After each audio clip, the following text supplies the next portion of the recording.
Welcome to Heron Island, which is part of the Southern Great Barrier Reef. Here in 1999 I was introduced to the first mapping of coral reefs, and we mapped for the first time the reefs in this area through the University of Queensland. Since then we looked at these reefs, and we now at the moment sitting here. This is the island, and here's the reef system with all the different locations around it. All those surveys we conducted on scuba diving or snorkeling all around the reef to get an understanding what's there and how it changes over time. We also looked at satellite imagery that we could find for these areas and combine it with the time that we collected field data.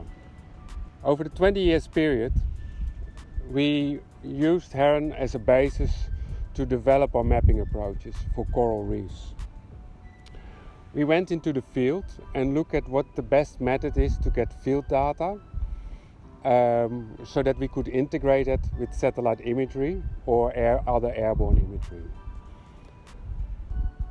For that field data we used, for instance, first we used line intercept transects, but then developed approaches like photo-quadrat transect surveys, where we would swim along the reef or over the reef flat while towing a GPS and taking photos of the seabed. And those photos were then geo-linked and using these days with machine learning automatically analyzed. We also use citizen science data to see how that can help improve our quality of our mapping, such as Coral Watch or Reef Check or any other institute that provide us with data that can help improving our quality of our maps. For imagery, we work with Landsat imagery, Sentinel imagery, Worldview 2, QuickBird, Pleiades, CASI airborne hyperspectral sensors and drone sensors. We looked at all the different scales and opportunities to develop that as good as possible. Then in 2017 we were approached by Vulcan Philanthropic to collaborate with Paul Allen and the late Paul Allen and late Ruth Gates, to collaborate with them to create a mapping and monitoring system, where the University of Queensland used their knowledge and skills developed over the years to develop a global mapping approach for coral reefs.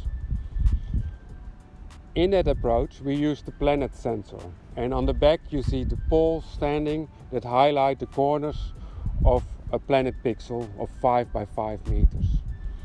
To understand what's in the image we need to understand what's on the ground, and hence we used our field techniques to scale up to using machine learning and object-based analysis to create geomorphic and benthic map of the coral reef systems of the world.